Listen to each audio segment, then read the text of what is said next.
तो दिल्ली के मुख्यमंत्री आवास में आम आदमी पार्टी की राज्यसभा सांसद स्वाति मालीवाल के साथ बदसलूकी केस में स्वाति मालीवाल ने बहुत बड़ा पर्दाफाश किया। स्वाति मालीवाल ने आरोप लगाया कि उनके साथ मारपीट होती रही, वो चिल्लाती रहीं, लेकिन घर में मौजूद होने के बावजूद केजरीवाल उनकी मदद के लिए नहीं आए। स्वाति ने कहा कि विभव ने उन्हें जान से मारने की धमकी भी दी, बदनाम करने की धमकी भी दी, लेकिन मुख्यमंत्री निवास में कोई उनकी मदद के लिए नहीं आया।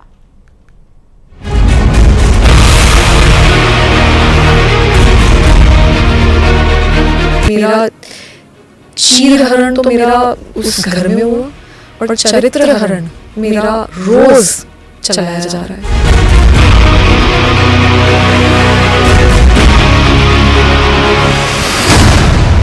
स्वाति मालीवाल बदसलूकी केस में सबसे बड़ा पर्दाफाश। उन्होंने मुझे 7-8 थप्पड़ पूरी जोर से मारे। मैं सोफे पे बैठी थी, वो सामने खड़े थे और वो मारे ही जा रहे थे। स्वाति ने बताया दिल्ली सीएम आवास में क्या क्या हुआ।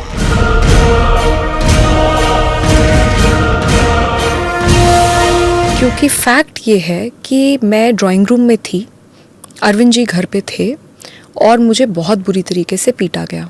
मैं चीख रही थी, चिल्ला रही थी, पर कोई आया नहीं। ये भी फैक्ट है कि आज तक इतना सब कुछ हो जाने के बावजूद मेरे पास अरविंद जी का कोई कॉल नहीं आया। 13 मई को दिल्ली के मुख्यमंत्री अरविंद केजरीवाल के आवास पर स्वाति मालीवाल के साथ किस कदर बदसलूकी की गई, कैसे एक महिला के साथ अभद्र व्यवहार किया गया, कैसे मुख्यमंत्री आवास जैसे हाई सिक्योरिटी जोन में ड्राइंग रूम के अंदर एक महिला के साथ मारपीट की गई, इस पूरी कहानी को स्वाति मालीवाल ने पहली बार कैमरे के सामने बयां किया। हमसे बैठी हुई थी, इतने में विभव कुमार जो कि उनके पीएस थे, वो वहाँ पे धनधनाते हुए आते हैं। He entered from the door और वो चिल्लाने लगते हैं और गालियाँ दे रहे थे और उन्होंने मुझे बोला कि तेरी औकात क्या है, तेरी हिम्मत कैसे हुई हमें मना कर दे, तेरे को तो हम सबक सिखाएंगे, नीच औरत, पता नहीं क्या क्या बोल रहे थे वो। और उस समय मैं बहुत सकपका गई और मैंने उनको बोला भी कि भाई क्या हो गया, मतलब अरविंद जी आ रहे हैं, क्या हो क्या गया। तो इतना मैंने बोला और इतने में ही उन्होंने हाथ छोड़ दिया। उन्होंने मुझे 7-8 थप्पड़ पूरी ज़ोर से मारे। मैं सोफे पे बैठी थी, वो सामने खड़े थे और वो मारे ही जा रहे थे। मुझे बिल्कुल समझ नहीं आया कि क्या हुआ। इतने में मैंने अपने आप को बचाने के लिए अपने पैर से उनको पुश करने की कोशिश करी।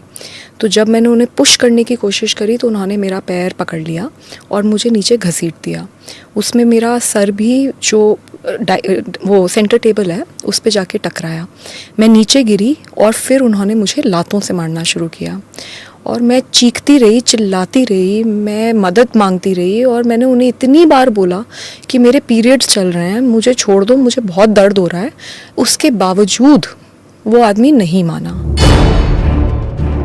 सीएम हाउस में स्वाति मालीवाल के साथ क्या क्या हुआ, स्वाति ने ऑन कैमरा सब कुछ बताया। स्वाति ने बताया मुख्यमंत्री आवास में विभव कुमार ने उन्हें 7 से 8 थप्पड़ मारे। विभव कुमार ने उनका पैर पकड़कर फर्श पर घसीटा।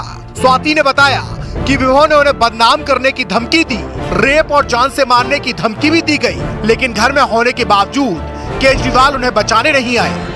मैं कॉल कर रही थी तो उसने मुझे देखा और उसने मुझे बोला कि तुम कुछ कर लो, हमारा कुछ नहीं बिगाड़ सकती और तुमको तो मार के गड़वा देंगे, हड्डी पसली एक कर देंगे। पर मैंने उसकी सुनी नहीं और मैंने कॉल कर दिया। मुझे बताया गया था कि अरविंद केजरीवाल जी घर में हैं और वो मुझसे मिलने आने वाले हैं और मैं बहुत ज़ोर ज़ोर से चीख चीख के हेल्प मांग रही थी, लेकिन कोई मदद के लिए नहीं आया। मैं अपॉइंटमेंट लेके तो हार्डली कभी गई हूँ। जब मैं घर गई हूँ तब तो मैंने कभी भी अपॉइंटमेंट नहीं लिया।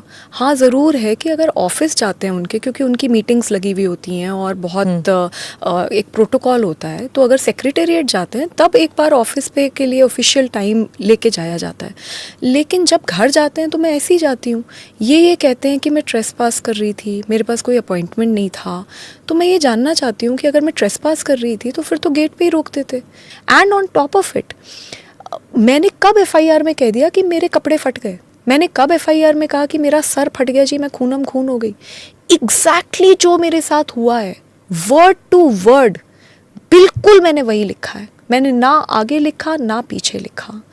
और मैं अगर गलत हूँ, मैं बिल्कुल तैयार हूँ, मेरा पॉलीग्राफ टेस्ट मैं चाहती हूँ कि पुलिस करे, उससे सब क्लियर हो जाएगा। स्वाति मालीवाल ने बताया कैसे सीएम आवास में उनके साथ मारपीट हुई, कैसे वो जोर जोर से चीखती रही लेकिन कोई उन्हें बचाने नहीं आया। स्वाति के मुताबिक खुद मुख्यमंत्री अरविंद केजरीवाल सीएम हाउस में मौजूद थे, उनकी पत्नी और माता पिता भी सीएम हाउस में मौजूद थे, पूरा स्टाफ भी सीएम हाउस में मौजूद था, लेकिन किसी ने भी उन्हें बचाने की कोशिश नहीं की। स्वाति के इस बयान के बाद बीजेपी ने केजरीवाल पर हमले बहुत तेज कर दिए हैं। आम आदमी पार्टी एक अर्बन नक्सल के एक गैंग है और उनके ही पार्टी में महिला को सुरक्षा आज नहीं है।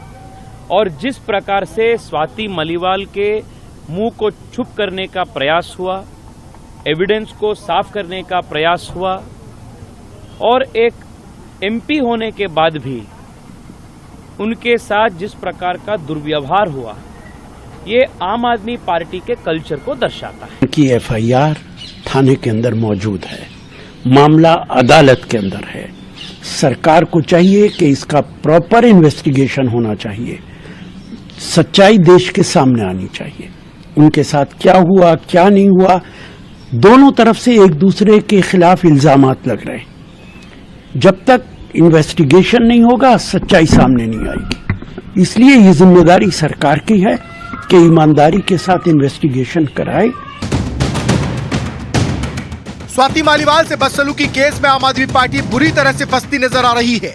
ऑन कैमरा स्वाति मालीवाल ने जो गंभीर आरोप आम आदमी पार्टी पर लगाए हैं, केजरीवाल उन सभी आरोपों पर चुप्पी साधे बैठे हैं, जिसके बाद स्वाति के सब्र का बांध टूटता जा रहा है। हालांकि स्वाति ने भी क्लियर कर दिया है कि कितना भी दबाव डाला जाए अब वो किसी के दबाव में नहीं आएंगी और न ही राज्यसभा की सदस्यता से इस्तीफा देंगी। बुलेटिन में फिलहाल इतना ही, आगे भी खबरों का सिलसिला जारी रहेगा।